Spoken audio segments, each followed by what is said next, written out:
pas belajar sejarah dulu, sering banget disinggung kata-kata yang berhubungan dengan Mesopotamia, sebuah daerah yang subur dengan kekayaan alamnya, kemakmuran rakyatnya, dan jangan lupa, disinilah peradaban manusia untuk pertama kalinya dimulai, tepatnya di lembah Sungai Tigris dan juga Efrat.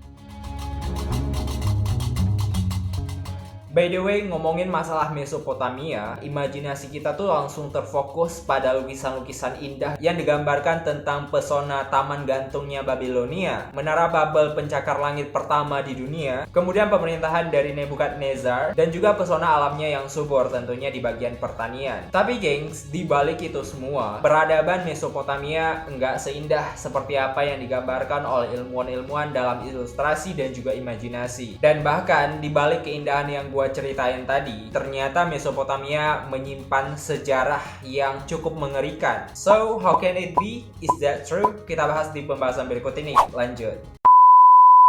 Basically, Mesopotamia berasal dari bahasa Yunani kuno yang berarti daerah yang berada di antara sungai-sungai. Dan tentunya sungai-sungai yang dimaksud adalah Sungai Tigris dan juga Efrat. Dua sungai besar yang mengelilingi dari daerah Mesopotamia sendiri. Disinilah untuk pertama kalinya peradaban manusia dimulai setelah kegiatan manusia purba yang notabene tidak mengenal yang namanya bercocok tanam. Bisa dibilang bahwa titik Mesopotamia adalah sejarah awal peradaban manusia mengenal tulisan, sosial, budaya, dan juga banyak hal tentang sejarah dan khususnya tentang pertanian. Dalam ceritanya, Mesopotamia menjadi satu-satunya wilayah yang punya latar belakang sejarah paling dalam. Dan gak heran kalau misalnya Mesopotamia merupakan satu-satunya peradaban tertua di dunia dan wilayahnya termasuk ke dalam sebagian wilayah besar negara Irak. Oleh karena memang menjadi satu-satunya sistem peradaban tertua di dunia, bisa dibilang bahwa semua kegiatan manusia tercatat dimulai dari sini. Dan termasuk salah satunya adalah kegiatan yang paling kejam yang pernah dimiliki oleh sejarah Mesopotamia yang kurang terpublish ke dunia luar. Nggak bisa dipungkiri bahwa keberadaan dari bangsa Sumeria adalah golongan manusia pertama yang menjadi pelopor di lembah Sungai Tigris dan juga Efrat. Ceritanya tidak hanya dikenal sebagai bangsa dan juga nama yang besar. Pada sejarahnya, Sumeria pernah dijadikan sebuah kerajaan dengan ibu kota Ur. Dan bahkan sejarah pernah mencatat bahwa bangsa Sumeria atau orang-orang yang berkediaman di Sumeria termasuk orang-orang yang paling setia kepada raja-rajanya. Saking setianya, ketika ada seorang raja yang sudah mati, maka salah satu anggota dari pengadilan sebuah kerajaan tersebut akan dikorbankan juga. Dan termasuk ke dalam tindakan mengubur hidup-hidup dari anggota pengadilan kerajaan ini sendiri. Ngeri ya. By the way, ini adalah salah satu hal yang mungkin sebagian kecil sejarah tidak pernah mempublish kepada dunia luar tentang pesona Mesopotamia.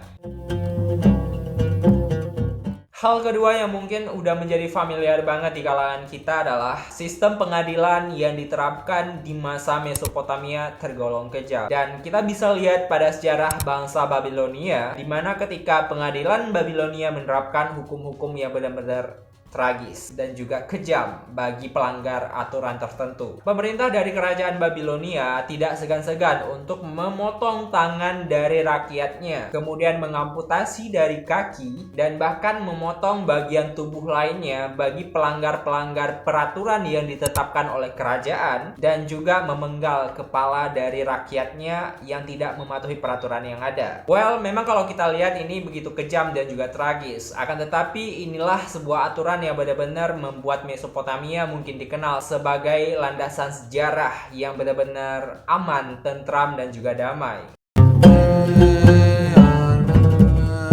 Hal ketiga yang kurang terpublish di antara latar belakang Mesopotamia, peradaban dan juga kepercayaan masyarakat yang masih dekat dengan hal-hal yang mistis. Ternyata masyarakat yang mendiami Mesopotamia sangat kental dengan hal-hal yang mistis dan juga berbau mitologi. Dan ternyata ini tuh dikaitkan dengan kepercayaan mereka terhadap kekuatan sihir, kemudian kepercayaan mereka terhadap dewa-dewa yang ada. Sehingga ketika ada tragedi kelahiran bayi ataupun keturunan yang kurang sempurna bentuk tubuhnya, maka mereka bakal dianggap sebagai utusan penyihir dari dunia lain. Itu lagi yang beberapa latar belakang yang mungkin jarang terpublish dari kejamnya Mesopotamia. By the way, sebenarnya video ini hanya sebagai pembuka jalannya untuk kita ngebahas lebih lanjut perjalanan dari manusia-manusia yang ada di bumi, dan selanjutnya kita bakal bahas tentang kerajaan-kerajaan yang terdapat di Mesopotamia di the next video. See you di the next video.